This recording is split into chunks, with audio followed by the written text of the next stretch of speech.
Hello tankers! Today we'll talk about artillery, specifically Tier 4 and 5 artillery. We will go over the selection of modules and equipment, proper positioning, firing preparation and firing itself, as well as other, less obvious features of these particular combat vehicles. Many players follow this simple rule: arty only shoots from the base, there's no need to move it. This is just wrong. It is extremely important for self-propelled guns to change positions during battle.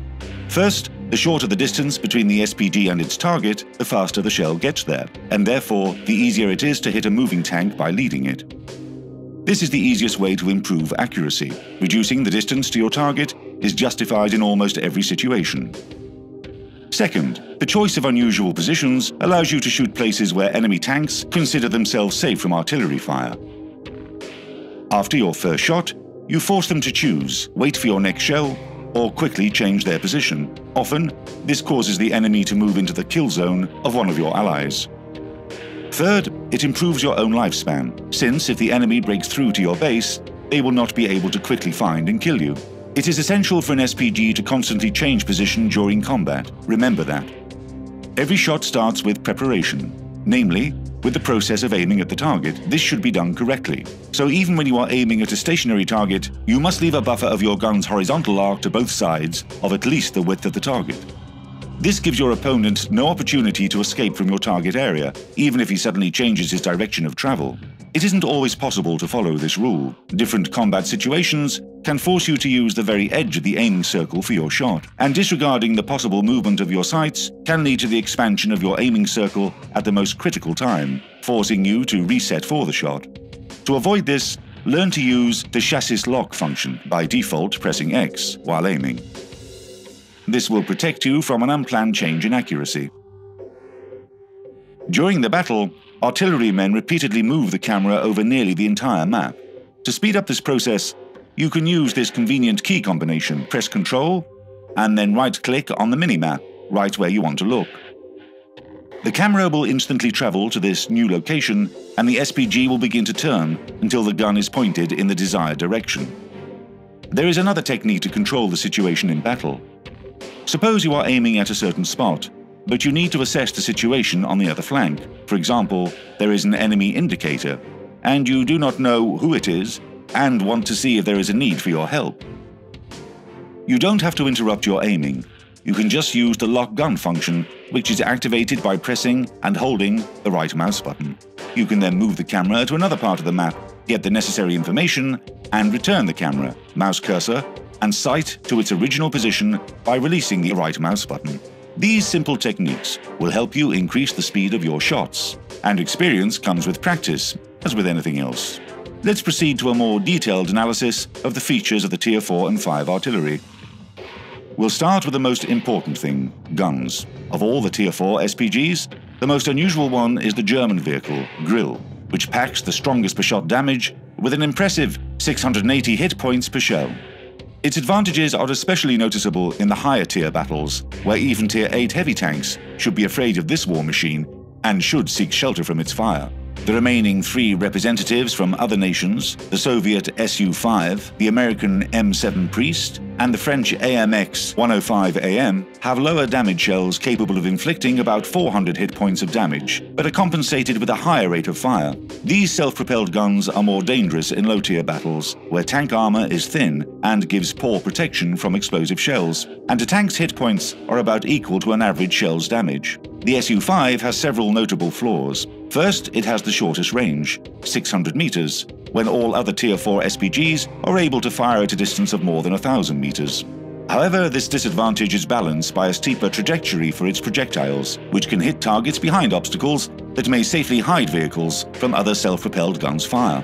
Another minus is the low quantity of ammunition, a total of 14 rounds, which always runs out at the most inopportune moment. The Tier 5 SPG cannons are very similar in damage and rate of fire. Their main difference is their aiming speed. The clear winner in this field is the Su-8. It has the ability to move its aim from flank to flank in a minimal amount of time. And the longest firing preparation time belongs to a US self-propelled gun, the M41, making it more advantageous to change your aim only after firing a shot. None of the SPGs have a problem with the radio, because they are equipped with copies of the Tier 8 to 10 tanks radios. The shortest range radio was given to the Su-5 and Su-8, 615 and 625 meters respectively, but this is still sufficient to receive all the necessary information from your teammates. We have already said why it is so important to move your SPG around the map. Now let's see who does this better than the others. Of all the Tier 4 SPGs, the M7 Priest has the best acceleration, and the Su-5 is left to trail behind. The highest top speed belongs to the AMX 105AM, at 60 km per hour, which allows you to cover long distances faster than anyone else. The slowest is the Su-5 again, which can only go up to 30 km per hour. When it comes to turning on a dime, the favorites are the AMX 105AM and the Grill. The M7 Priest turns very slowly. A brisk light tank will have an easy time spinning it, staying behind the whole time. The Tier 5 SPGs go as follows. Acceleration is about the same, with the Hummel slightly ahead of the others at first, but when it comes to top speed, again a French vehicle is the undisputed leader, the AMX 13 F3AM, with its capability to go at 60 km per hour. The M41 is just a bit worse in this aspect. The last place again goes to a Soviet SPG, the Su-8. Unlike the Hummel, which rotates twice as fast as its tier mates, turning on the spot is not a strong point of either the Su-8 or the M41. It is worth noting that all artillery of these tiers has a good concealment rating, which allows you to shoot from within bushes, without fear of being seen at medium range. Frozen in place, you can avoid detection even when the enemy creeps very close to your position. However, the higher the tier of an SPG, the lower the default camouflage rating of the vehicle, so don't try to increase this parameter right away. Another notable advantage that almost all Tier 4 and 5 SPGs have is an excellent view range. In stock configuration, without modules, perks, and rations, they have a sight range of 390 meters, which is only 10 meters less than the majority of level 10 tanks. Only the Su-5 again stands out as the worst. Its view range is just 320 meters. Many artillerymen don't use view range, believing that teammates should spot the enemy. Although this is often the case, towards the end of the battle, artillery may not be covered on any flank, and sometimes remains alone. At this point, you can change the outcome of the battle by spotting the enemy for yourself, or for other allied SPGs before you are seen. In addition, many Tier 5 to 8 tanks have a view range of 40 to 50 meters less than the artillery has, or even worse. Don't miss a chance to take advantage of this. Let's turn to equipment, noting the most useful items for artillery.